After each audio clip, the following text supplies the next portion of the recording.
And now we switch to English. Thank you. Without, did you understand anything I said, Mark? I did. Okay, I did. everything. Every bit.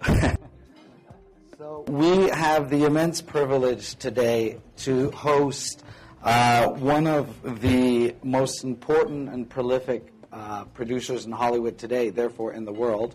This is our 10th Producers Studios conference, and Mark is by far the most important, most prolific in terms of productions, what he's done in his career. And so we're very, this is a real treat for all of us. This is a packed hall. I don't think we've ever had so many people. There's people waiting at the door, which is a good sign. So, Mark, thank you very much for coming to Montreal. Thank you. I'm happy to be here. Opening remarks? This is my 4th trip here. I started working up here about 10 years ago on The Day After Tomorrow. And we did a pilot after that called Identity, Source Code, and now Gothica. And as I was saying to someone earlier, this is a wonderful place to work. I've had great experience here. I love the city. I love the crews. I love the people. I love the restaurants. I love the women. Ooh la la. It's a great place to be. And I have found no difference. As a matter of fact, in many ways, what's nice about being here, I think, is because, it's not an industry of a town where in Los Angeles, we're inundated with entertainment. And there's so many people, and that's pretty much, well, I shouldn't say that's what everybody does, but certainly in my circle. And you feel special when you come here. I think that the people who work in our industry are excited to be working on the productions that we're working on. And that's very much appreciated, and it shows. So there's and I think I was also mentioning that having shot all over the world, the crews here in Montreal are as good as any place I've ever worked, and have oftentimes taken crew members that I've worked with here in Montreal and taken them to Africa and taking them to Namibia, to different South Africa, Namibia, and different countries that I've worked in overseas because the technicians here are so terrific. Designers. It's nice to feel that, other than maybe a director of photography who the director has worked with before, we don't bring anybody with us, and there's no real concern about that. It's a great place to be. So I really love it here. I'm a great salesperson for shooting in Montreal. So thank you all for being so wonderful. I appreciate it. Well, with that, I think we can How finish was my the French? interview. Was that good? That's perfect, yes. Thank you. Hope everybody understood that. Better than some of us. Yes, well, thank you. So, thank you for those generous remarks, Mark. But let's now talk about you. Okay. You grew up in a small town in Virginia, if I understand. Yes. And you wanted to be a photographer. That's correct. Okay, how did you get from small town Virginia with aspirations of taking pictures like Alexis right here to being one of the biggest producers in Los Angeles? I spent a year at Boston University thinking that I wasn't really enjoying myself. I was studying psychology. I really wanted to be a photographer. I think sometimes when you grow up in a smaller town where there are fewer opportunities, you don't think about, oh, I could do this, I could work in the movies, I could be a photographer. You think about the standard jobs that people have. You don't think about show business, certainly. And so after my first year of college, I moved to New York. I worked as an assistant to a number of fashion photographers. I photographed a number of things myself. While I was doing that, in order to pay my rent, I worked as a chauffeur. I worked at a hotel at the front desk. I worked as an assistant. I was unemployed, and I decided that I would sort of fulfill my enthusiasm for both theater and photography, and I had some friends at NYU Film School. And so after a year out of school, I went back to school and studied film, and I enjoyed it, although I will say that I was never a great school person. I wanted to work, so I managed to get through school in 3 years, the year that I spent in Boston, a year off, and then two more years studying at NYU. And while I was at NYU, I worked in commercials, did a lot of work in commercials, and was always developing projects on my own. I really started out working in film as a line producer. I wanted, and even in film school as a film student, I didn't presume that I wanted to be a director or a writer or a cinematographer.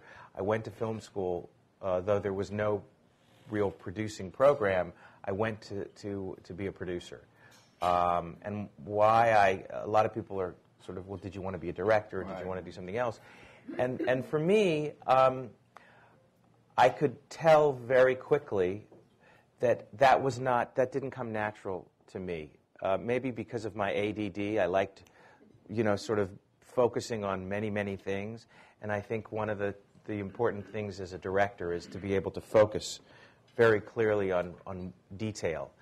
And I felt that interestingly enough, although I do find myself very detail-oriented in pre-production and post-production, particularly in the editing process, I liked and still like working on many, many things at a time. So I went to film school, got out, moved to Los Angeles, worked for about a year and a half as an assistant to a producer on a television series called The Bad News Bears, moved back to New York and produced a play off Broadway at Circle in the Square, which is downtown, which is now closed, unfortunately. And after the play closed, after 8 days, very, very big, one of my bigger hits, I got the opportunity in 1981 to produce and direct many of the live-action promos for MTV. And I did that and also started producing children's films, after-school specials in New York. And spent a couple more years in New York, then moved back to Los Angeles, produced some as a line producer, produced some TV movies and a couple of pilots, all the while developing material. And so did you circumvent the normal parkour of being a producer's assistant? I did. I starved instead. I decided that it's interesting. It's not that I didn't want to get a job. It's just that nobody would hire me. and I bet they regret it now. And well, it's interesting. We always look for. I think we always look for mentors. We always look for people who can help guide us. My path was very much independent.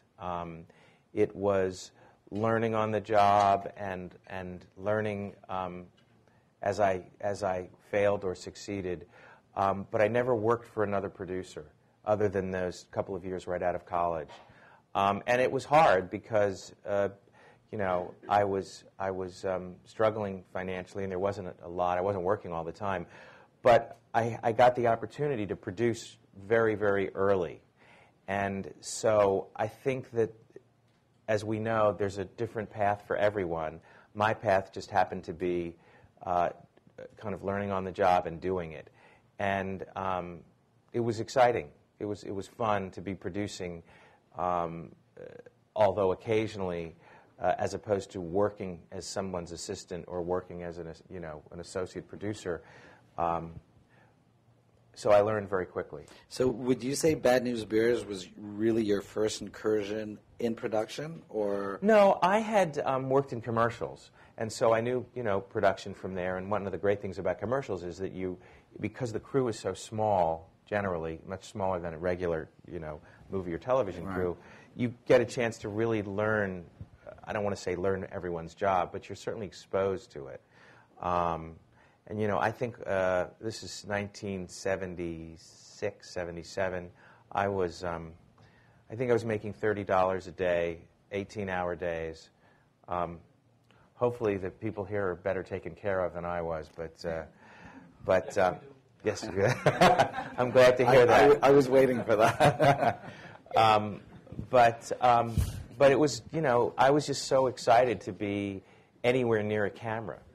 And I also had a little company that did, in the very early days of black and white, reel-to-reel, half-inch video, I was doing stockholders meetings for large corporations. I had a friend who had been in the wireless sound business in the early days, and he asked me if I knew about a television and could I, kind of do an industrial show. And I know nothing about television at the time, and I said, of course I know everything about television, and I'm happy to do this, and brought somebody in and ended up directing them myself. And again, just kind of learning, but it was everything everything you do, you learn, and I've been really lucky. So oddly enough, I had spent all this time in film school, and the first time that I had an opportunity to direct one of these, it was literally a stockholders meeting, and there was the chairman and the board, and people in the audience were asking questions. And I remembered,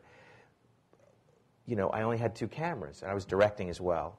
And I started to understand things like a background-foreground shot, and how could I have the sort of, depending upon where the camera was, the person who was asking the question here, and the chairman there, and without being able to cut because I didn't have a lot of cameras, I was able to sort of push in. And so here I was doing this industrial film, and I was learning about visual storytelling in some ways more than I had ever learned in school, because there I was doing it and you could see it, and it was, so I've been very lucky to be able to learn so much through every experience that I've had. Interesting.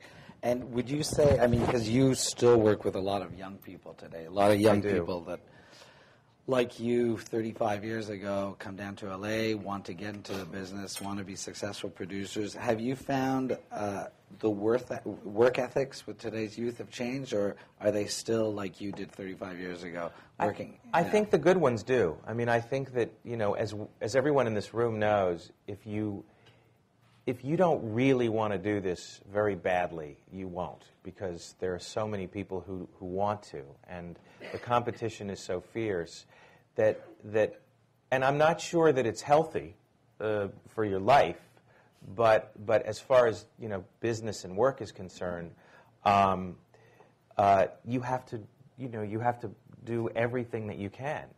And so what I find is that certainly the young people in my office they work all the time. They work every day, as do I. And it's not, it's not like I'm, sitting in my office every day, but, there's scripts to read and cuts to look at and books to read and articles. And we were talking the other day with some of the director and the writer, and it's, for me, and I'm sure for a lot of people, it's not a job, and it's even more than a career. It's what we do, and it's how we, if you're lucky enough to have a job that pays you, and a career and a passion that are all connected, it's different. Some people work, and then they make money, and then they have their life over here, and that's great. And sometimes I envy those people because they can go home. I don't ever get to go home from the office, and that's most of the time terrific and some of the time awful, because there's not one day really in the 365 days a year that there isn't something that I need to deal with. And I'm pretty disciplined about it. As I get older, I'm more willing to delegate, and I'm comfortable with that. I don't even remember what your question was, but hopefully I've answered it. Oh, young people, yes. So yes, the answer is I think that people are just as hungry as they were, and I think that it's harder because there's so many more people now. It's a very sexy industry, and so people want to work in the film industry, and so the competition is even greater. I don't know about you guys, but I suddenly feel a huge sense of underachievement here. It is incredible, Mark. if I calculated correctly... Didn't help my first marriage. Yeah. Yeah, a lot of us went through that. Yes. 76 films and TV shows to date. Is that right? Apparently. That's pretty good. Okay. That's not bad. That's not bad, which explains a lot of what you just said. But, you know, all successful producers have many irons in the fire, developing, you know, producing, post-producing. But you seem to have more than the average amount of producers, you know, projects you're developing and producing at once. How many balls are you juggling at once? And how do you do it? You know, I have really good people. I have, you know, people in the company that have been with me for a long time. Many of the people in my company that are executives now on the film side and the television side were assistants. We have a very serious intern program that we take very seriously, and it's not just, you know, get coffee and make copies. It's reading scripts. It's you know, we have weekly creative meetings with our film executives and television executives and the interns. And what's interesting is that you know, both in movies and television, I'm out of the demographic. It's not that I don't know what I like, but the odds of a young person in my office, either as an executive or as an intern or as an assistant, they're the movie-going audience. They're the television-watching audience. I'm past it. So I really do believe that there is as good or better chance that they will have the right idea, something that can be made, than I will. Now, what I can do is to, supposedly, based on my experience, help them to tell the best version of that story. But my experience, it's that whether it's tricks or whether it's wisdom or age or just having done it for so long, you know, like all of us, you know, when something happens as we're going about our day and our job, we used to have to stop and think about everything and what should I do here, and you sort of question it. Now, hopefully, we're just able to go there. We know because we've done it so many times, we've seen it so many times. So whether it's something on the set or whether it's, for me, particularly in the post-production process or the production process, you know those tricks. And I hate to call them tricks because it cheapens it, but somehow it's a bad experience. So, you know, we have great people. And I also have made a decision that I recognize that I'm good at some things and I'm not good at other things. And there are people who are better at things than I am. And so over the years, I've made a conscious choice to let go of things, especially the things that I know other people do better than I do. So I don't try and influence every single thing because I can't. Because if I did that, I wouldn't be able to do as many things that I do. I would probably be doing a lesser job than other people that I work with who have, you know, it's interesting. We've spent the last few days, we start shooting tomorrow on this pilot, really jamming on the wardrobe. And I have opinions, and I look at everything, and it's ultimately my choice of yes, no, yes, no, yes, no. But I have an executive who's here, who's an executive producer on the show, and he has a better sense of fashion and style, and this show happens to have a lot of fashion in it. And so unless I have a real problem with it, I look at everything, and if I'm bothered by something, more than not, I'll say, is this okay?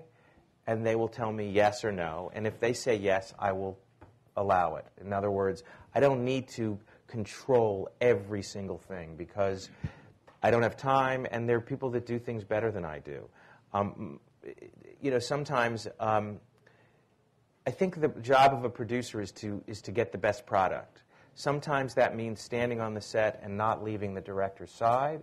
Sometimes it means not showing up because either there's a problem or because the director doesn't need you or because there's someone else there. So I've gotten past the ego of my youth where I feel like I need to put my stamp on everything. I just want it to be the best it can be, and if that means me being very hands-on in that particular moment, I will be. And if it means stepping away, I'll step away, because all I care about is the end result. And yeah, I want to have fun too, but I so that's how I do a lot of things. But what I gather, though, is you're still somebody who likes being on set and likes being in touch with the crews and the people who are making the movies. I'm going to read a quote from Margaret Nagel. Oh, my. Yes. This is your life. Mark produced a movie called Warm Springs about Franklin Roosevelt recuperating from polio in Warm Springs, Colorado? Georgia. Yes. And the movie was extremely successful, won 5 Emmys, nominated for 3 Golden Globes. And they were in the actual spa, and this is the quote: "They were shooting a sequence using a special car Roosevelt was driving. Of course it broke down, requiring mechanics, hours of repair. It was sweltering hot. Studio execs were there trying to brush off mosquitoes. And Nagel says, I freaked out. The entire crew was freaking out. But Mark managed not only to keep the executives entertained for 3 hours." Did you know about this? No, I haven't. He went up to each crew member, everyone, to assure them that everything was going to be fine. After that, the entire crew was his devoted slave. Oh, well, that's very nice.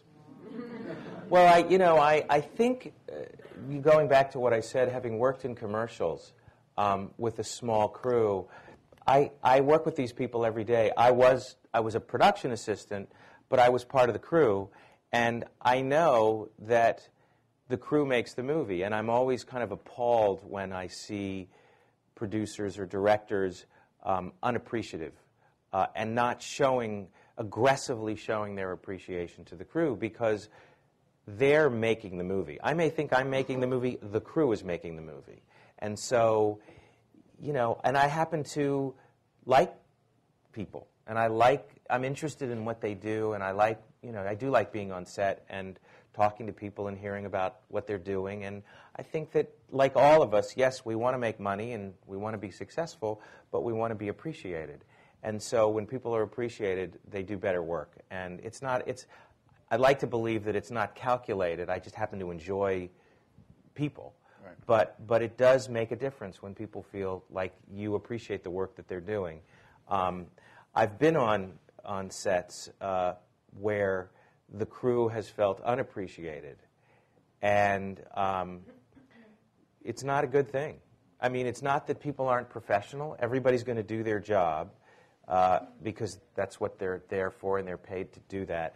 And it's not even going the extra mile. It's just, I've seen directors, and it's usually the director, but where the crew, it's like the sun is going down, and they really want that shot, and the way they've been treated will make a huge difference as to how fast they will move to get that shot. Not because they don't want to get it, and not because they're trying to, hurt anybody, but, you might just run a little faster if you feel that the people that you're working with appreciate you. Exactly. And it matters. And I've seen it happen. I remember once I was on a set in Prague, and this director was impossible and rude and unappreciative, and we wanted to get a couple more shots, and it was Saturday night, and we were working 6-day weeks, and everybody was tired, and the crew just said, we're going home. And it wasn't, we had a specific, but the director had been beating the crap out of them, long hours, too long, and just didn't appreciate it. And so it was like, okay, we're done. And it's like, what are you going to do? Pick up the lights and you can't do it by yourself. And I said to the director, you got what you deserved. Be nice, be appreciative, thank these people. They work really hard for you. So I think we're starting to see part of the secret of Mark's success, because in Hollywood, there's a saying, there's 3 kind of producers: the schemers, the screamers, and the extremers. And coming back to Nagel, she said about Mark, the miraculous thing about Mark is he's successful without being a jerk, which is pretty rare in this town. And I think we're starting to see it, and we're very lucky here in Montreal to have you come 4 times. Thank you. Such a nice and successful producer. So thanks again. Now we're going to talk about what you've done in Montreal. Okay. Starting with, well, this is not all you've done in Montreal. Wow, that's impressive. Unfortunately. That's pretty good. Well, that's part of the 76 film and TV shows that Mark has produced. But I believe your first incursion into Montreal was with the Jackal. Is that right? Yes, but I wasn't. I had a company that financed films for a while, and we were the co-financiers with our foreign partner of the Jackal. So I wasn't here. We just paid for it. So you want. But I recognize that location. You do? It's beautiful. Yeah, so I really didn't have, to be honest with you, that much to do with it. I was an executive producer on the movie, which meant that I put the money up. And do you still have that financing company? No. You know, what I found was that although the company was successful and we did quite well, I really prefer producing, not financing films. And it's interesting, and you can make money, and it's all terrific, but I prefer the creative process, and I found that I couldn't put enough of my energy into what I was really interested in. And this was prior to the time that I got into television. And so I kind of pushed the financing aside. I had a partner who was really the primary force in that, but I still had to get involved. And so Was that the Bob Yari? No, this was a gentleman by the name of Gary Levinson. Right, who filmed here 2 years ago. Beware. Too late. It's come and gone. Okay, well, I hope it all worked out for everyone. Mutual. It's a movie called Blackbird. I'm not even sure it's been released yet. They changed the name, too. What's the new title? Deadfall or something? Deadfall, yeah. Deadfall. Oh. Okay. Yeah. I'll say no more. Mark, any other warnings? Plenty, but I don't want to get sued. All right. Let's move to a movie that really that you were directly involved with. You produced with Roland Emmerich. Yep. And that I think probably put Montreal on the Hollywood map in terms of a foreign shooting location. And that, of course, was The Day After Tomorrow. Day After Tomorrow, which was it was my first time up here. It was just a fantastic experience. I think we shot 110 days, most of it up here. Almost everything we shot was on stage, all the exteriors.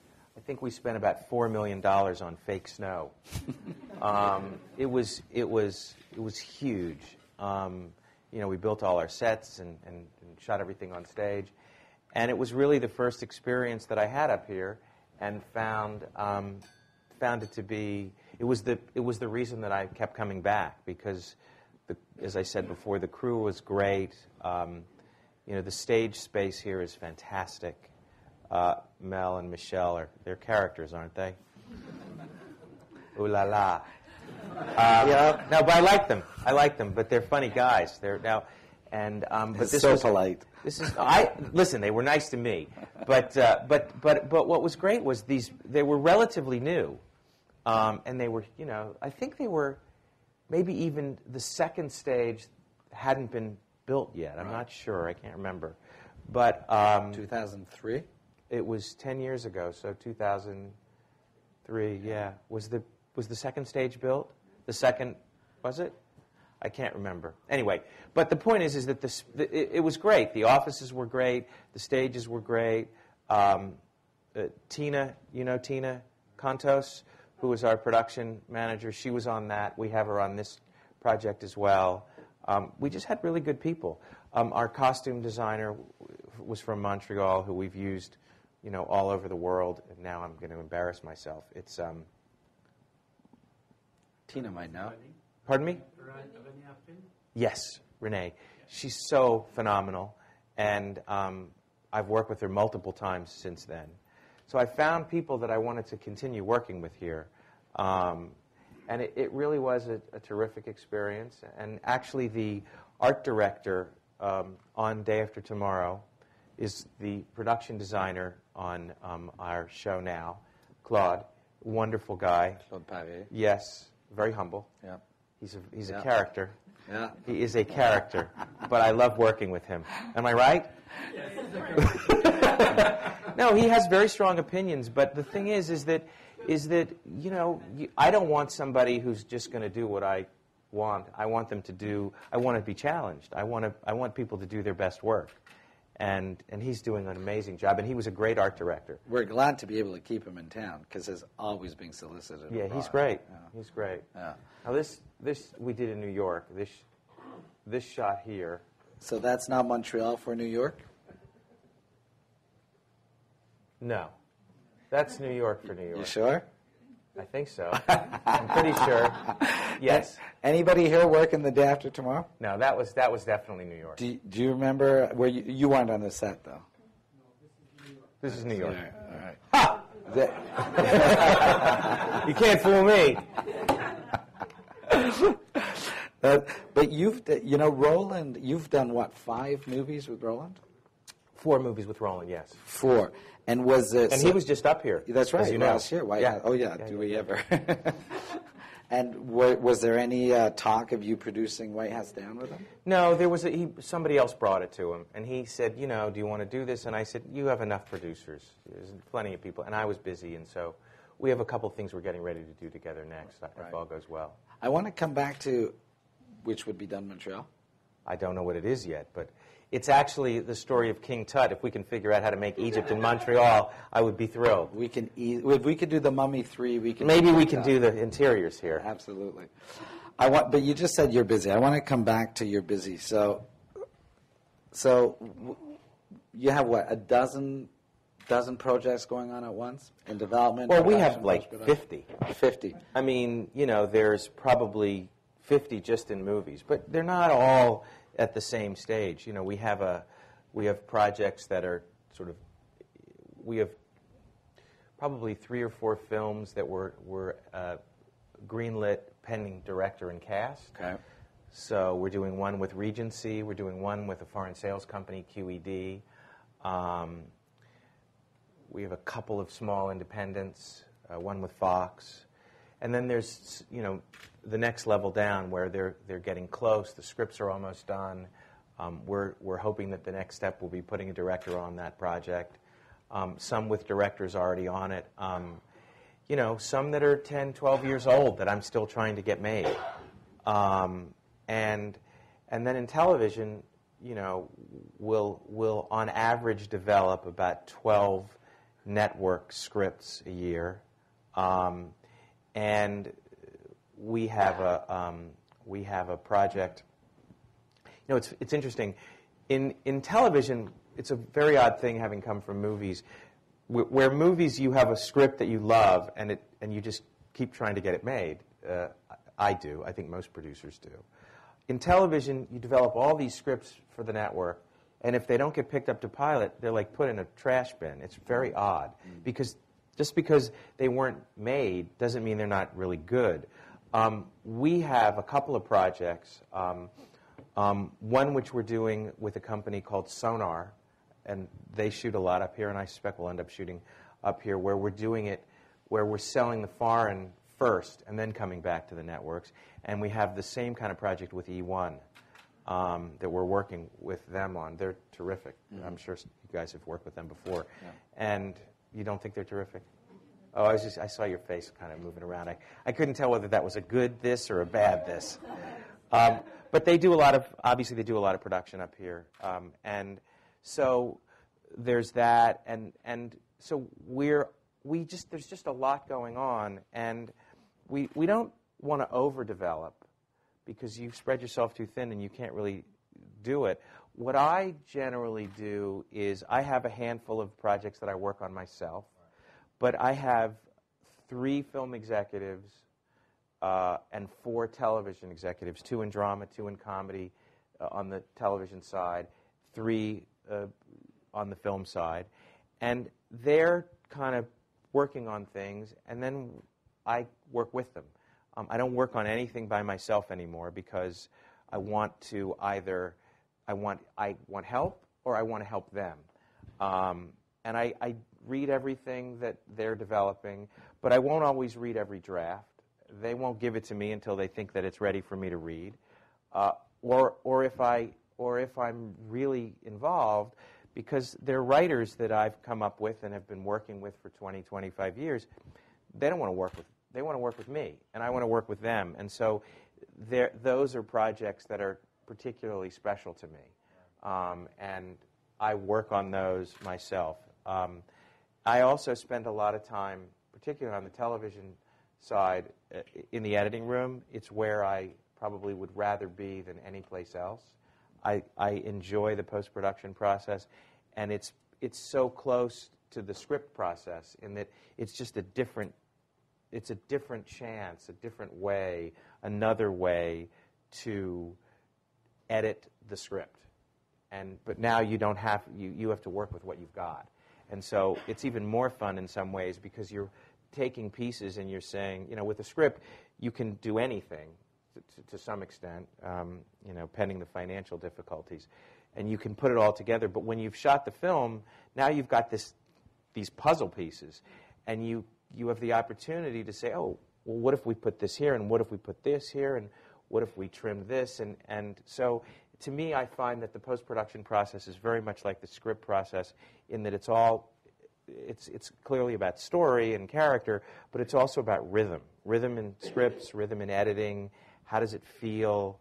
And so I will spend, I usually cut all the pilots myself, and then we'll work, particularly on a new show, if it's a television show, for the first year, and then hopefully by then I have, with the people that I work with, created the template for the show, the editing, the music, the effects, the production, the sets, and then I kind of hand it off.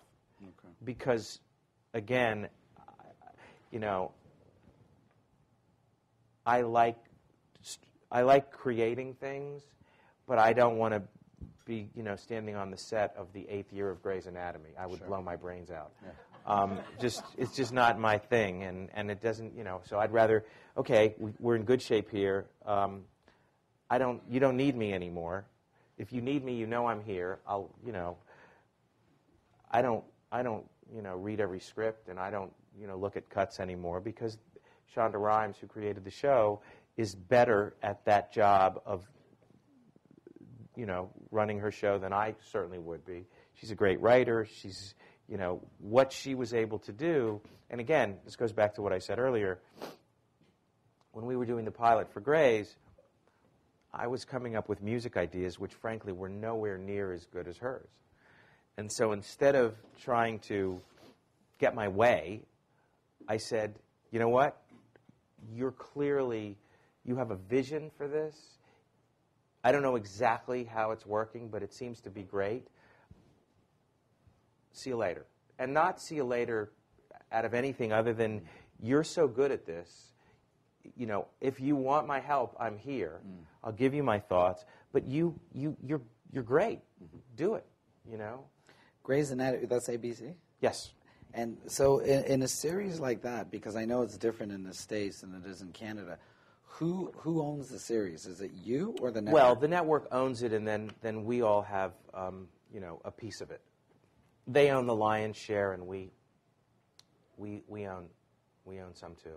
Right. Everybody did okay. Because what we notice here in Canada is a lot more and more American producers are coming up to Canadian producers to co-venture in TV series because as a foreign Canadian production entity, right, the networks can't ask for the copyright or that right, they would with an American producer. Right.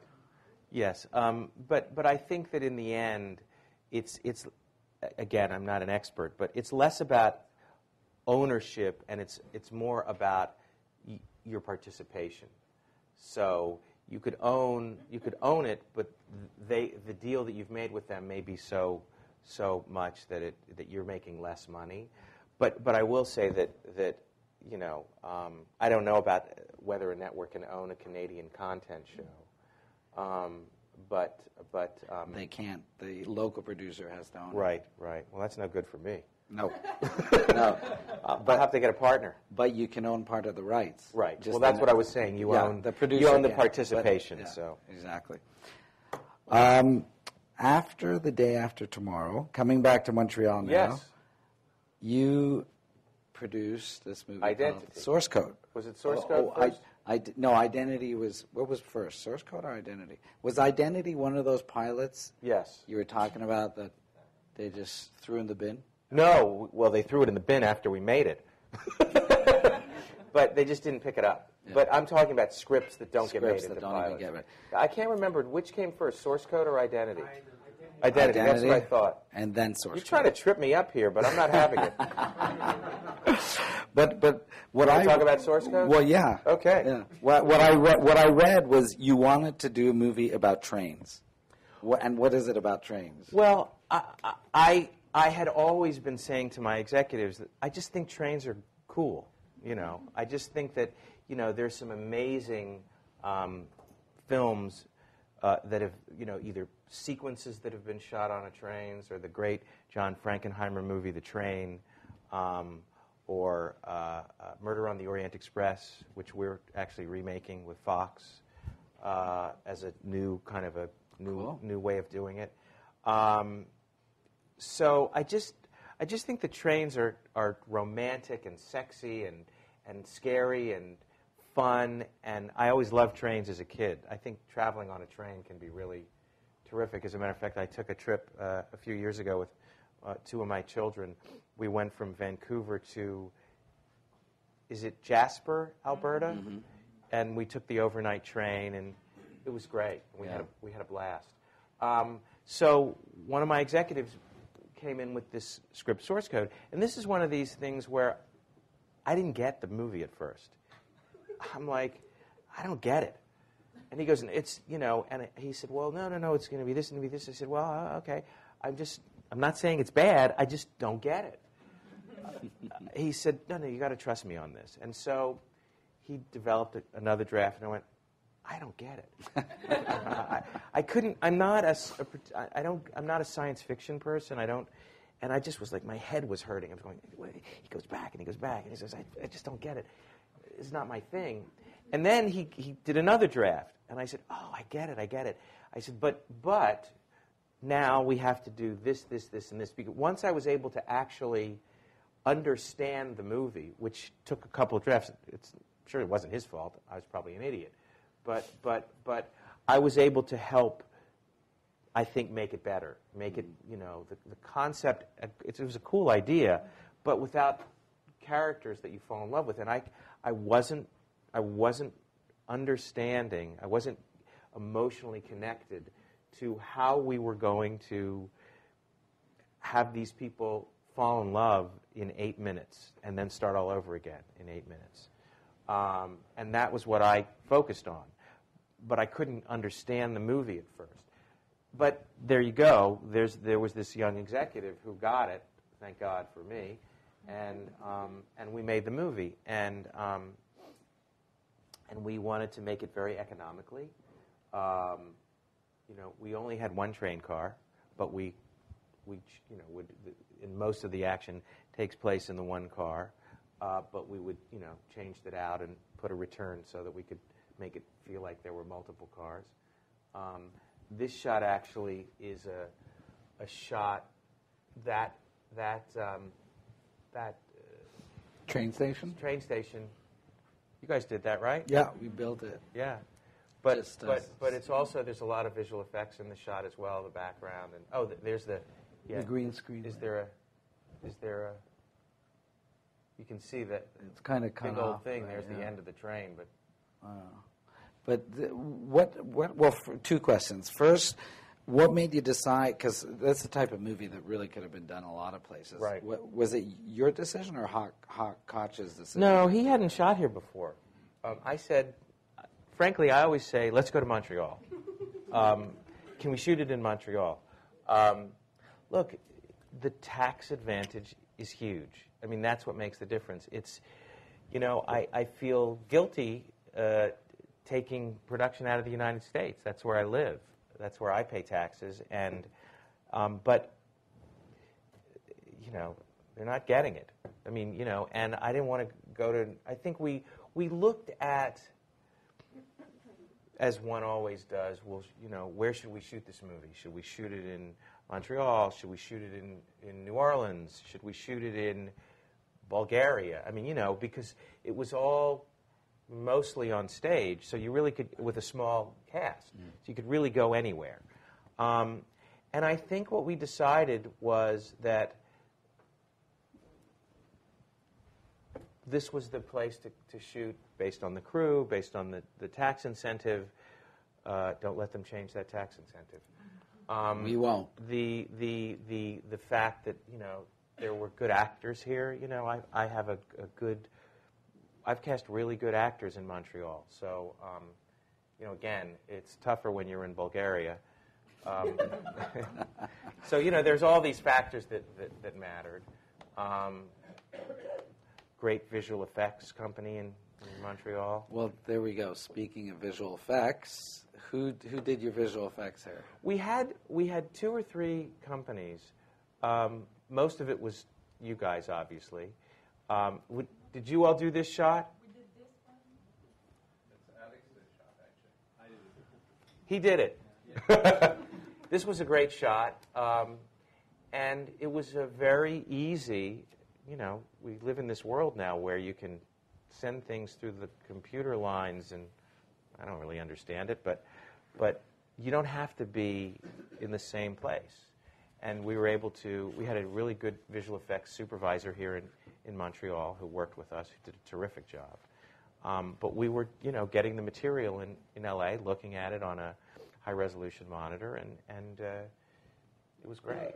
And we're working with Oblique here on our show, Gothica. It's a lot of shots for a television show, and I'm very confident. And those are some of our beautiful actors. That were just outside in the lobby. Some of them were, yes. Oh. They should have come in here and heard me, but I was going to invite I didn't them want to corral them. It's their day off, so So, Gothica. Now we get to Gothica. Yes. Right. Where you're also you're obviously shooting and doing your visual effects here again. Yes. Same formula as Source Code. There's another series right now called Penny Dreadful.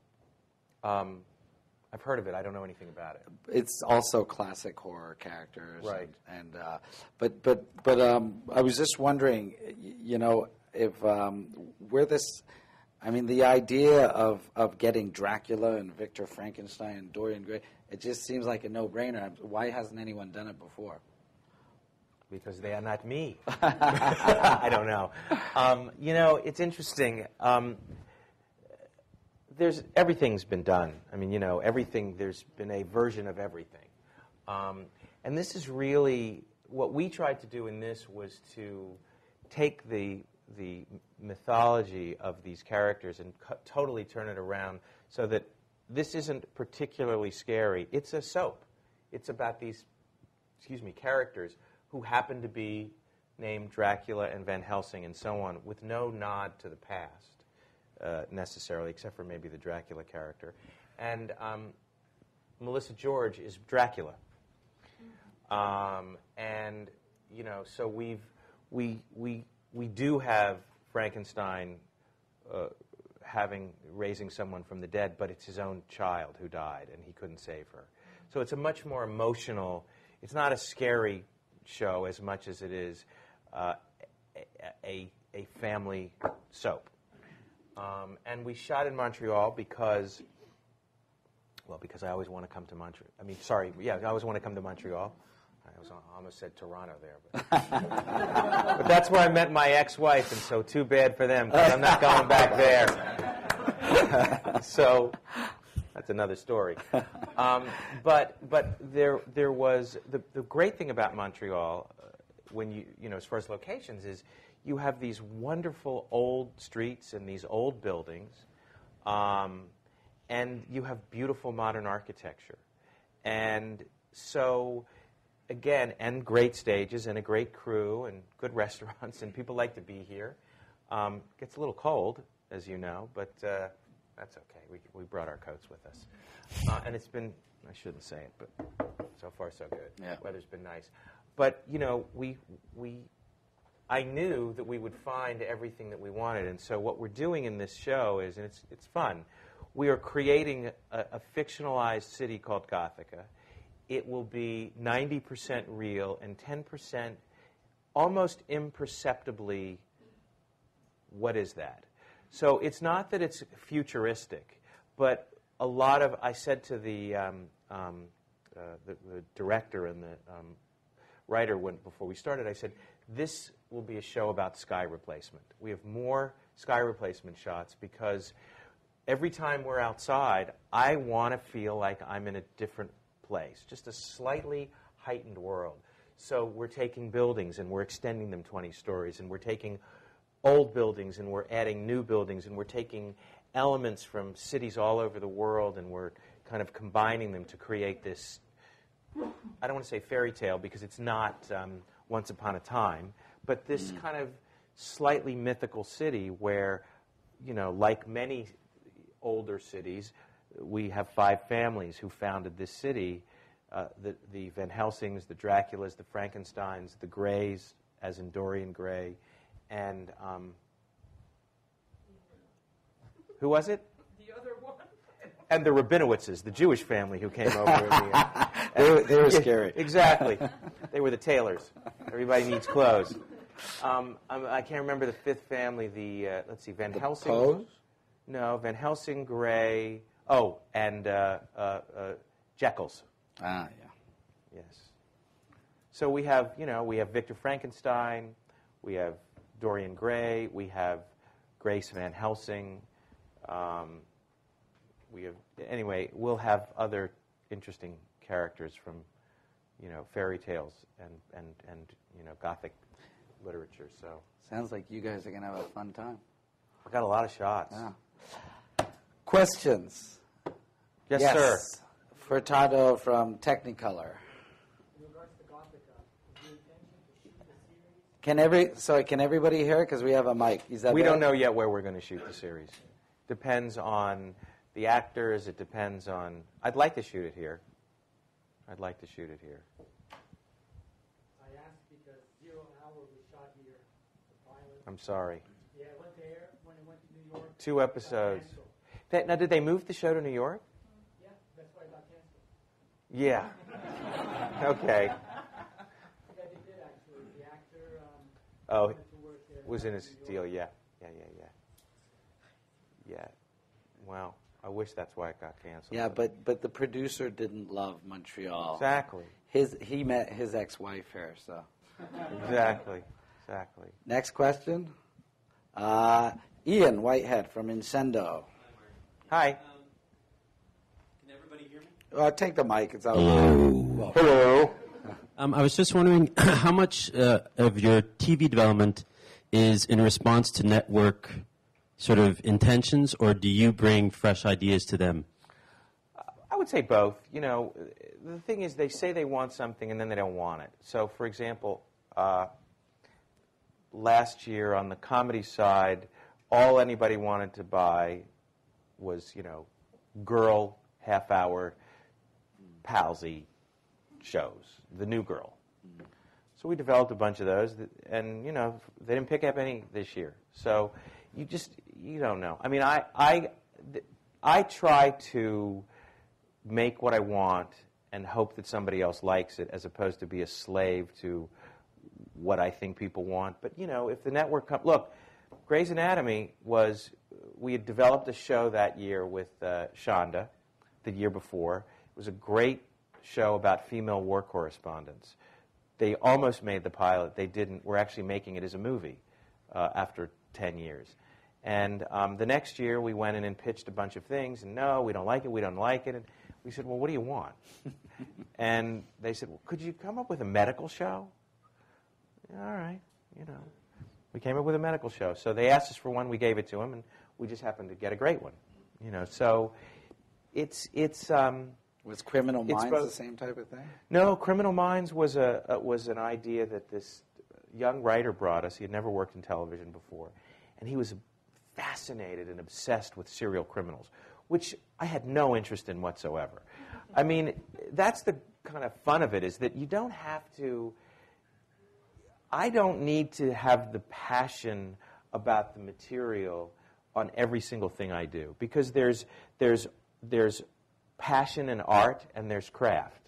And they don't, you know, you want to have craft, you want to do a good job on everything that you do. So but I became interested in this serial crime show, but it didn't come from me. It came from a writer who was, and that's why the show was so good, because he was so interested in it that the pilot was just really good, because he was so fascinated by his subject matter. So however it comes, you know, sometimes the studio will give us a book, we'll buy a book, we'll hear an idea. It comes everywhere. We have book scouts in New York who work for us. We get a report every Friday with about 100 things in it.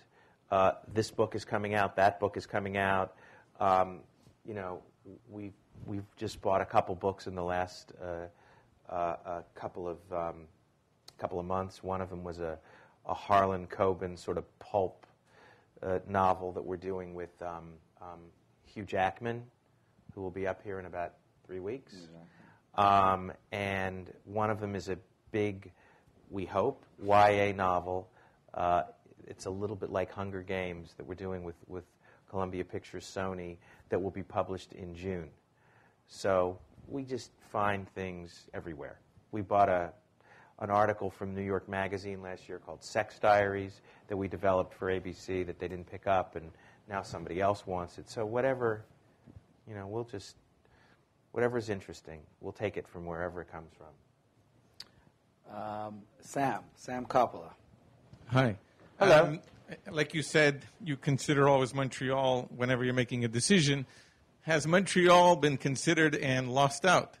Why and why? Yes. When we were making 2012, we were coming to Montreal. As a matter of fact, we had booked stages. We were here. We brought in a line producer who was here this year, Larry Franco, and he's fantastic. And he looked at us and he said, "You're idiots. We can't find everything else that we need." And he showed us that because of what we needed in British Columbia, that we were going to be better off being in Vancouver than in Montreal. And he, you know, again, he showed me the numbers. I said, "I get it.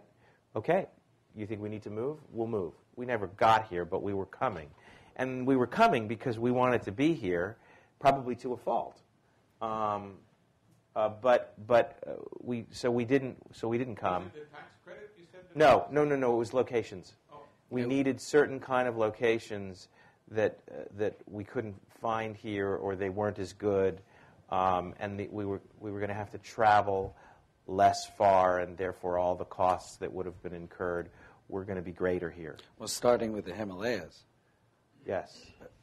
I was on stage. Oh, was it everything? Parts of it, yeah. Oh, okay. Roland likes to shoot on stage, as you know. Yes, we do. He doesn't like to go outside. Anybody else before Furtado again? No questions? Furtado. Are you involved in Singularity? No. I'm not sure that anybody's going to be involved in Singularity. I just don't know whether the movie's going to be made. It was an interesting script. I don't think they're quite happy with it yet. So I'm not involved, but it's an interesting project. I've read it. I've read drafts of it and given my notes as a friend. It's a great concept. It is. It is. Catherine, I'm a journalist. So for Gothica, for the pilot, you're starting shooting tomorrow? Yes. How many days are you 14. 14? Yes. And what are the locations? Where are you going to shoot? That's a secret. You want their hotel room, too? You could say an area? You know, we're shooting All over the place. We're shooting at the case, the big... Caisse de dépôt? Yes, the building. big... We're shooting there. I shot there for Identity, too. It's a great location. There's journalists here, so whatever you say is going to be printed. You stink up. I understand. I'm not telling you anything. However, if you want to come down, I'm sure that we would be very happy to have you come down to the set and do whatever. So we'll get you in touch. I don't really mind telling you. I'm sure that we're shooting there. We're shooting in this beautiful old house. It was probably built in the early 1900s. You guys know the house that we're doing the set extensions on. That's about 45 minutes from here. I don't know where exactly. Saint-Ville, yes. Okay. Tomorrow. We're shooting right around the corner at one of the old Deco buildings, but we're going to shoot there, but we're adding 20 stories to it. We're shooting at the convention center. We're shooting, where else are we shooting? University? Yes, we're shooting at McGill. We're all over the place. You're welcome. Yes, so we have time for two more questions. We have a few Do more. we? Yeah, okay. By the way, I have to tell you something. He's awful, this guy. No, I'm joking. He has been a great supporter. I'm also the president of the Producers Guild, and we've had a wonderful collaboration. We saw each other at Sundance this year and talked about us being up here, and so not to put too fine a point on it, but he's a terrific guy, and you guys are lucky to have him. He's a good big promoter of people working here, as you know. The first movie I ever produced, first studio movie I ever produced, somebody just kind of randomly sent it to us, and that was our first studio movie. So you never know. I'm happy to. We read. Unfortunately, most things we're not interested in, but we take a look at everything. Great, yes, of course. Had I known you were going to give that information, I would have charged more for this. Sam. Where do you see Not Sam again. Yeah. Question. Where do you see the future? Web, mobile? Are you developing stuff in those areas? 3D? I don't know. Yeah, I'll tell you a great story. I love telling this story when people ask me this question. There was a television commercial 20 years ago, 30 years ago in New York, and they have these close-ups of kids, and you hear this off-camera voice saying, what do you want to be when you grow up? Phil? I'm going to be a fireman. What do you want to be, Sally? I want to be a doctor. And on and on and on. And then they say, now you got to know New York a little bit to get the joke, but they say, well, what do you want to be when you grow up, Barney? And he says, I don't know, but they're all going to need clothes. Yeah. And the point is, I'm a storyteller. I'm not a seer of the future as far as how content will be delivered. We're making, we're trying to sell shows to Netflix. We're trying to sell shows to Amazon. We're trying to, work with Microsoft, who are going to be starting to do programming. We are... Oh, that's your gift. Thank you. I just knocked it down. So the answer is that I can tell you that about 3 or 4 years ago, the Directors Guild was kind enough to show the board of the Producers Guild a very expensive study that they did. And what the study was done for was in the last renegotiation with the AMPTP to negotiate the contracts with the studios. And they did this because, as obviously the negotiation was about what do we ask for? Where do we try and push? Is it on, cable? Is it on DVD? Is it on phones? Is it on whatever medical, whatever it is, where are we pushing? Because like any negotiation, you can't get 100% of everything that you want. So where do they focus? And supposedly they spent about $3 million doing this research. And what they determined was that, and this is 3 or 4 years ago, that it would be 10 years at the very least before the content that was going to be put on your phone or specifically made for your phone was going to be worth 0.5% of things. So they didn't ask for telephone content. I think that things are moving very fast, but they're not moving as fast as I think sometimes we thought that they would. I think that people still want to watch their content on a bigger screen, although I will tell you that I have 3 kids, one 5 weeks old, two other girls, 3 girls, one 14 and one 12. My 12-year-old does not want to go to the movie theater. I love to go to the movies. I love to go to the theater. It's dirty. I'm like, what do you mean it's dirty? We go to a nice movie theater. It's clean. I don't want to go. It's gross, Daddy. So that child doesn't want to go to the movie theater. She would rather watch television at home on a big screen TV. And my other daughter, she'll go to the movie theater, but they don't watch when the show comes on. Everything's DVR'd. Or they'll watch on their computer, or they'll watch on Netflix.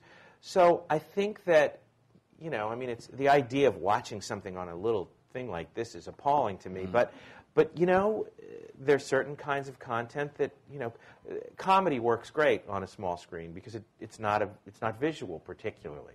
So it's about the language and the dialogue. I think that we will see. What I think we will see is that, and we're seeing it to a certain extent now, is that certain content will be released simultaneously on all platforms. Because some people don't want to go to the movies over the weekend, but they want to be able to talk about the movie on Monday. The water cooler thing, effect, whatever it's called. And so people are becoming more comfortable seeing films at home.